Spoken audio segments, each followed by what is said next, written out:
Salut Sylvain. Ouais, salut Mathieu. Alors, on te connaît, hein, champion de Superbike. Tu as roulé en Grand Prix 250, en MotoGP, en British Superbike. Tu as fait de l'endurance. Tu es accessoirement papa de 5 enfants. Mais comme si ça suffisait pas, en fait, tu as rajouté une ligne à ton CV. Tu es désormais YouTuber.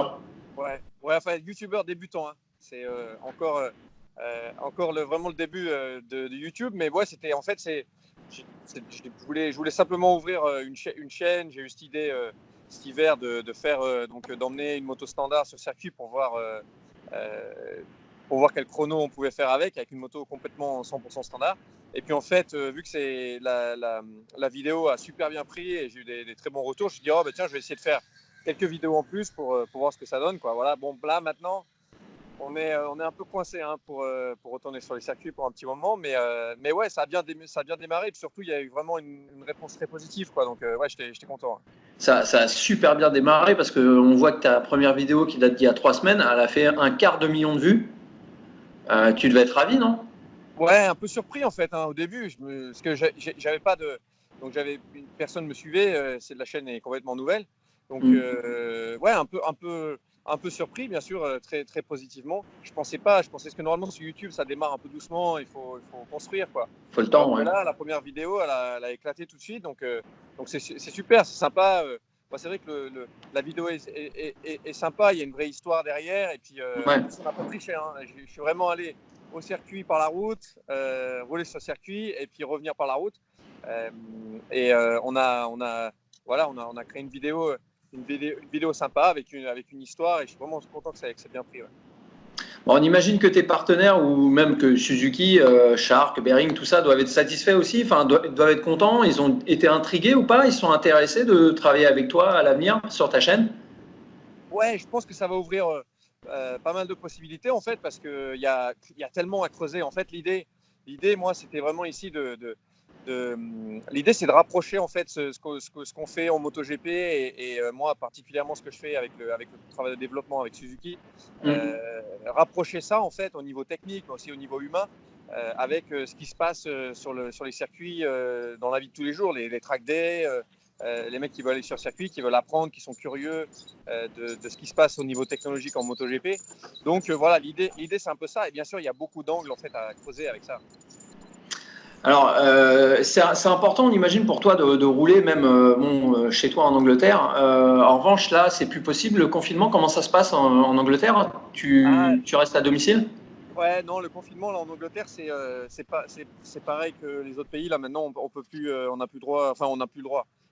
Il faut pas sortir. C'est Mm. clair qu'il faut essayer de faire tout ce qu'on peut pour contenir bien sûr le virus qui est avec ce taux de contagion qui est incroyable. Énorme. Ouais, qui est énorme. Voilà, pour le moment, on reste à la maison. Les consignes, c'est de rester à la maison et de pas sortir. Donc bien sûr, la moto, on peut plus en faire malheureusement. Et c'est sûr que là, bon, ça fait voilà, une semaine et demie, 2 semaines, ça commence un peu à démanger là.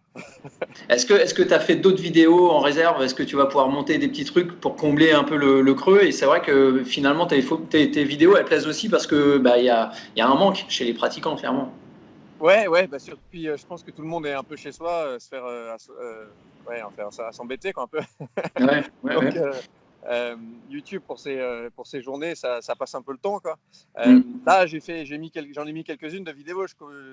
Et en fait, j'avais fait quelques journées circuit, donc ça m'a permis d'éditer quelques vidéos.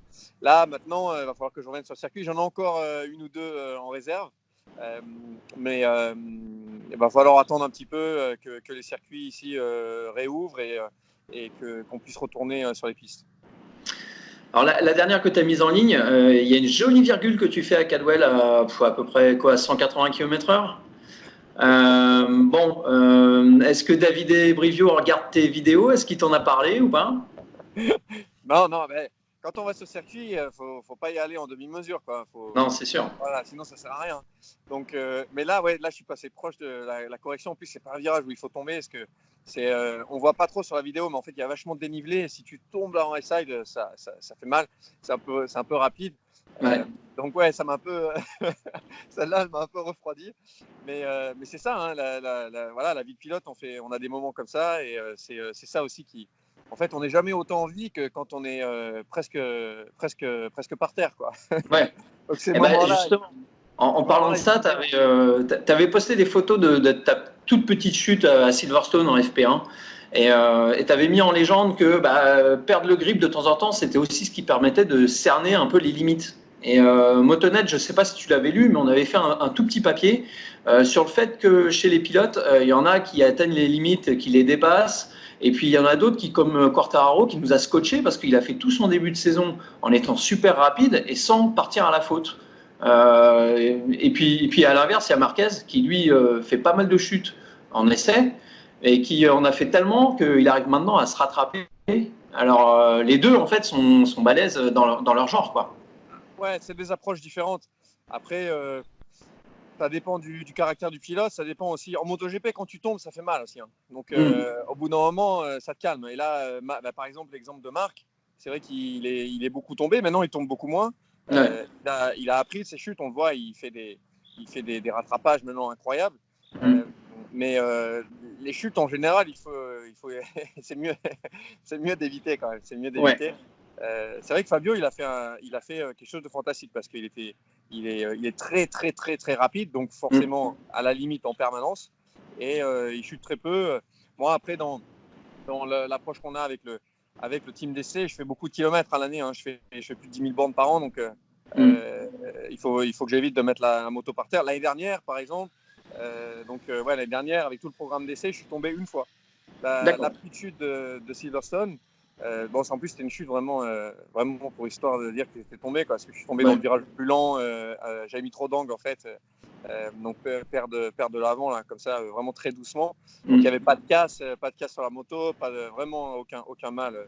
L'airbag s'est même pas déclenché. Enfin, c'était vraiment une petite chute. Mais ouais, il faut essayer de tomber. On peut aussi. Maintenant, en fait, ce qui se passe avec les Michelin, surtout la dernière année, en fait, ces deux dernières années, les pneus ont vraiment, vraiment progressé, surtout le pneu avant. Et Mm. maintenant, en fait, on a une prestation, donc une performance qui est très, très bonne. Mais on a aussi beaucoup de feedback, c'est-à-dire que quand on est à la limite du grip, les pneus et surtout le pneu avant maintenant renvoient beaucoup d'informations, et ça c'est génial parce que ça permet au pilote d'être à la limite sans se faire surprendre, ou en tout cas beaucoup moins. C'est pour ça qu'on voit les pilotes tomber beaucoup moins maintenant. D'accord. Ok. Bon, je retourne un peu sur tes vidéos YouTube. On a vu que donc tu as parcouru pas mal de kilomètres sur les circuits anglais. Est-ce que tu prévois de faire des petits passages et des journées pistes en France aussi ou pas? Ouais. En fait, j'ai plein d'idées. J'ai plein d'idées à creuser donc pour la chaîne. Ouais, je pense qu'il y a beaucoup de sujets intéressants à traiter. Donc, la France, ouais, ça fait partie des projets parce qu'en France, il y a aussi des circuits magnifiques. Il y a des Mm. circuits sur lesquels, en plus, ça me donne une excuse pour revenir, pour Ouais. venir rouler. Donc, ouais, ça fait partie des plans pour le futur, bien sûr, quand la situation va s'améliorer. L'Angleterre, ça a une réputation au niveau des circuits. Bon, il y a des circuits déjà mythiques, Silverstone, Donington. Et il y a aussi des circuits peut-être un peu moins connus des Français, mais les Brands Hatch, Hulton, Cadwell, qui ont des tracés qui paraissent en tout cas vachement sympas, peut-être techniques. Ça passe à travers les bois, il y a du dénivelé. En France, quels sont les tracés qui t'intéressent le plus? Bah, en France, j'en connais dès l'époque où je roulais dans les championnats de France, quand j'ai Hmm. débuté en moto. Et en France, il y a quand même des circuits magnifiques. Bien sûr, on a Le Mans, on a Manicourt, on a le Castellet. Le Castellet, j'aimerais beaucoup y revenir. Hmm. Et puis, il y en a beaucoup des circuits. En fait, j'avais regardé un peu des circuits pour faire des track days. Il y en a de partout, quoi. Ouais. Il y a le Ledenon aussi, où Ledenon, ça fait très longtemps que je ne suis pas revenu. Je crois depuis la dernière fois que je suis revenu, ça a tourné dans l'autre sens. Maintenant, ils ont inversé Ouais. Ouais. c'est inversé. Et ça, c'est un circuit que j'aimerais beaucoup y revenir aussi. On a Pau Arnos, Nogaro, j'en oublie, mais il y a clairement en France des circuits qui sont magnifiques, quoi. Il y a de quoi vraiment se faire plaisir. Il y a de quoi faire de belles vidéos. Ouais, il y a de quoi faire de belles vidéos, voilà. Parlons un peu du calendrier à cause du coronavirus qui est complètement chamboulé cette année. Est-ce que toi, de mémoire, tu as déjà été confronté à ce genre de situation? Non, pas vraiment. Bon, après, des temps de pause, on en a comme ça quand on a des grosses blessures. Moi, j'en ai eu Ouais, c'est ce que j'allais dire. voilà, au fil de ma carrière, j'en ai eu la plus récente en date, donc en 2016, quand j'ai fait cette grosse chute à Imola. Là, Avec les... je m'étais vraiment fait mal. J'ai mis Mm, longtemps à me remettre. J'étais vraiment pas bien pendant plusieurs mois. Donc, je mm. crois que j'ai mis 3 mois à revenir. Donc, c'est un peu. C'était 3 mois, sans moto, mais après une blessure c'est différent parce que t'as aussi t'as une target quoi. Ouais, T'es blessé, mais tout de suite, enfin ou très rapidement, tu fais un plan pour revenir, même si c'est un plan comme ça à moyen terme quoi, à plusieurs ouais, mois, ouais, ouais, un ouais. plan quand même de rééduque et tout. Alors que là, on est tous un peu en attente quoi. On sait pas trop ce qui va se Dans passer. l'expectative complet, Euh, c'est le flou.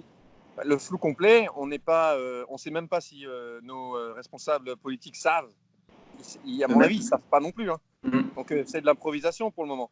Donc on ne sait pas si on va. Le lockdown, c'est pareil. On ne sait pas si ça va être on sait Le pas si ça va confinement, durer ouais. 2 semaines, le confinement, un mois, 3 mois. On n'en a aucune idée, quoi. Donc pour le moment, le programme, c'est on attend et puis essayer voilà, de commencer à rêver de moto. Et à mon avis, quand ils vont réouvrir, ça va être génial, quoi. Voilà, mais pour le moment, on n'a aucune idée le programme de ce qui va se passer, hein. Et en termes de programme de développement, toi, pour ton boulot chez Suzuki, est-ce que ça a des conséquences graves ou pas? Est-ce que votre projet est retardé? Comment ça se passe? Bah, pour le moment, ouais, c'est comme le programme de course en fait, hein. Donc on avait un test à Gérèse à fin mars, enfin vers le 20 mars. Donc ça a été annulé, hein. Tous les constructeurs ont annulé, le Ouais. circuit était fermé. C'était vraiment le moment où tout commençait à fermer, quoi, les infrastructures, et puis Mm. tout le monde commençait à fermer les écoutilles. Après, nous, on a d'autres tests prévus en avril au Japon, mais pour le moment, on ne sait pas si ça va se passer ou pas. En ce moment, au Japon, il y a 15 jours de quarantaine, donc pour tous les C'est pas évident de s'y rendre. Ouais. non, bah en fait là en ce moment on peut s'y rendre, mais bon, est-ce que c'est responsable aussi d'y aller en ce moment? Mm. Peut-être pas. Donc pour le moment le programme d'essai il est aussi un peu en attente. Après nous c'est moins, enfin disons que c'est moins extrême que le programme des courses ou des grands Ouais. prix. On a fait notre gros test à Sepang, donc où là il y avait vraiment 6 jours de roulage à bloc sans descendre de la moto pendant 6 jours. Après, là, nous, c'est des tests, un ou deux tests par mois. Et pour le moment, bien sûr, ils sont en attente. D'accord. On va parler de trucs plus sympas. Alex Rins qui gagne l'an dernier à Silverstone après un finish complètement dantesque. C'est sa victoire.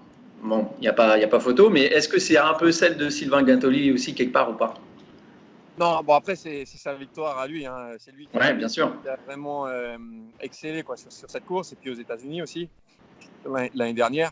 Mais c'est sûr Exact. qu'après, c'est Ouais. aussi toutes les personnes. Et après, il y a pas que moi, hein. Il y a aussi il y a tout le monde, hein, les mécaniciens, les ingénieurs, Mm. les dirigeants, toute la machine, en fait, Suzuki MotoGP derrière. Bien sûr, on a tous aussi une participation. Donc, ça fait plaisir d'être un maillon de la chaîne. Et ouais, moi, cette course-là à Silverstone, j'étais donc remplacé Johan qui En était. remplacement, ouais. Voilà. Donc, Et ça n'avait pas été l'occasion pour toi de donner des petits tips à Alex? non, les types de pilotage à Alex et Johan, ouais, je passe en fait, parce que non, je crois qu'ils n'ont pas trop besoin de tips de pilotage. Ouais, bon, c'était pour la blague, mais Ouais. donc tu fais partie du team de test de Suzuki qui est officiel, qui est vraiment là depuis 2017. Quels sont les plus gros progrès selon toi qui ont été réalisés sur la moto? Alors, bon, quand je suis arrivé, il y avait un problème enfin un problème. Il y avait, disons, l'aspect de moteur 2017 Ouais. qui a freiné le développement. Donc Mm. ça, on a bossé cette année-là sur des contre-mesures donc pour ça, qui nous ont servi d'ailleurs et qui nous servent toujours. Et puis après, à partir de 2018, donc quand on est reparti avec une configuration moteur qui était de suite plus performante, on bosse en fait sur beaucoup d'axes, beaucoup de vecteurs. essayer d'améliorer la performance. Mais bon, on bosse sur des gains marginaux en fait, parce que maintenant la moto, elle est quand même très rapide, très consistante. Elle fonctionne sur tous les circuits. Voilà, donc on travaille sur beaucoup d'axes, que ce soit châssis, suspension, configuration moteur, frein. Même la décoration. Ouais, la décoration aussi, ouais. Cette année, d'ailleurs, elle me plaît beaucoup, la décoration. Je trouve que ça fait plaisir de voir ça. C'est un peu rétro, mais moderne. Il y a aussi un appel de phare au passé, donc Ouais. c'est sympa. Puis c'est une année spéciale aussi pour Suzuki, parce que c'est le 100e anniversaire de l'entreprise Suzuki. Et je crois le 60e anniversaire de la Suzuki branche moto. en course, ouais, voilà. Ouais, Donc, ouais. des débuts en course. Donc, c'est une année particulière. Là, maintenant, elle se fait un peu retarder. C'est dommage parce que, franchement, après les tests hivernaux, on est vraiment, vraiment très, très bien cette année. Donc, ouais, on a hâte que ça démarre. Bon, et dans ton boulot pour le projet MotoGP, est-ce que tu es de temps en temps en contact avec les responsables des projets de modèles de série? On pense notamment à la GSX-R, même si malheureusement on a appris qu'elle ne passera pas l'Euro 5, elle ne sera pas mise à jour tout de suite. On trouve ça dommage. On pense que toi aussi, je ne sais pas. Des contacts directs, je dirais non.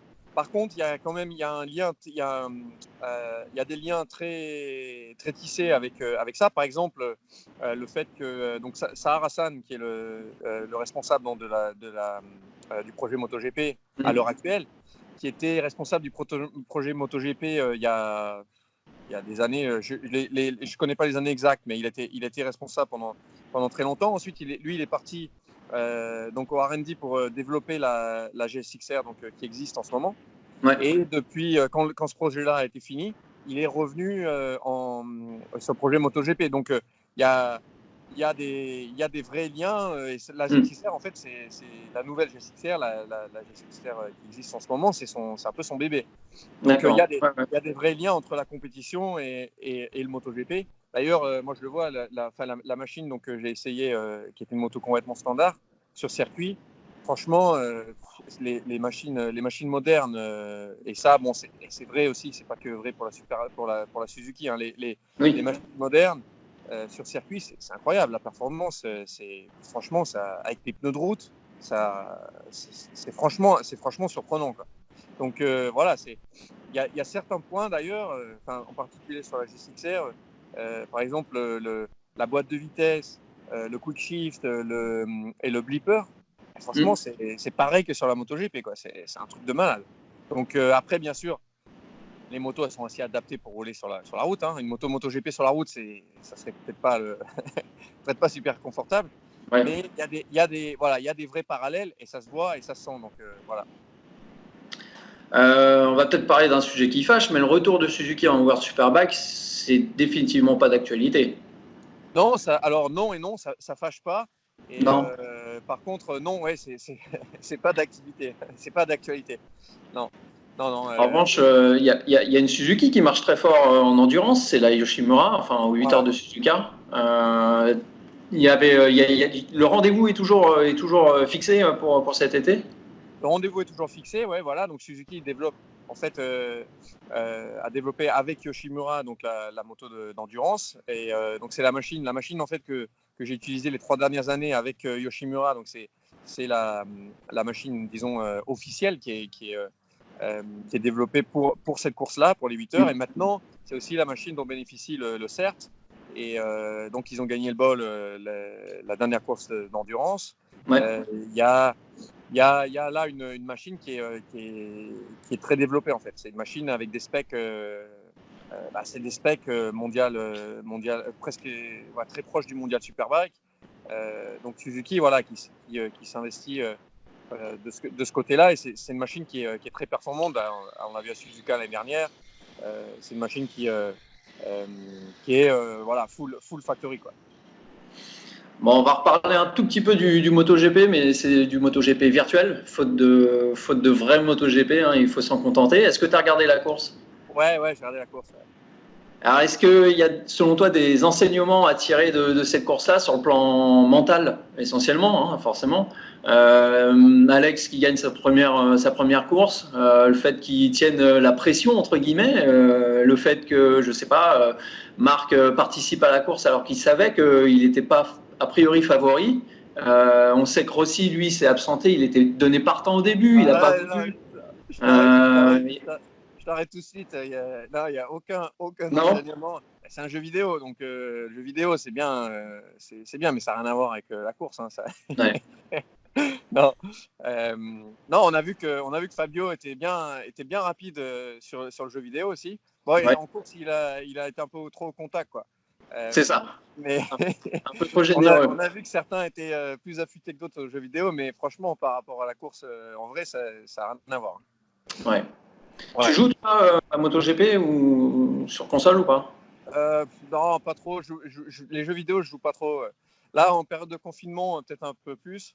Ouais. Je joue avec les gamins, en fait. On joue à Fortnite. D'accord. On a un team là, c'est un truc de fou. On est 4.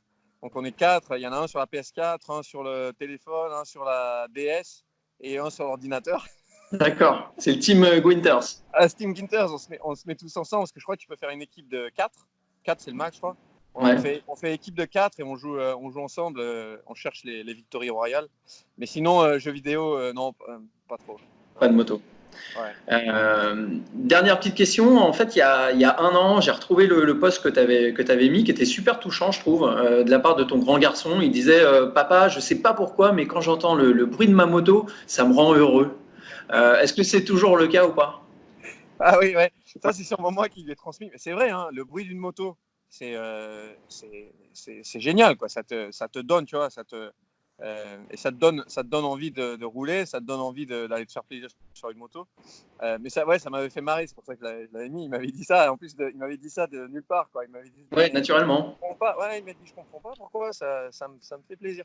Et, et on continue à rouler, quoi. L'année dernière, il était demandeur, donc il voulait rouler, il voulait essayer sur piste. Donc on a été à l'école ZLF, donc avec Laurent Felon. Ouais. Il a fait ses premiers pas là, il a mis le genou par terre.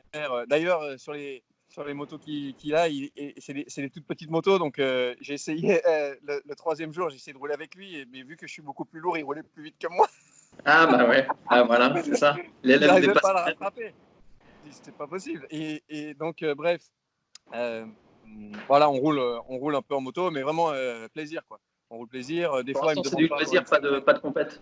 Non, mais il a 8 ans, donc Ouais. c'est vraiment pour le fun. Quand il me demande, des fois, il me demande pas pendant 1 ou 2 semaines. Bon, bah, on roule pas. Et puis dès qu'il me dit, on peut rouler et tout, donc hop, on fait quelques tours, un peu de motocross. Il roule dans le champ ici. On a un champ, donc il roule.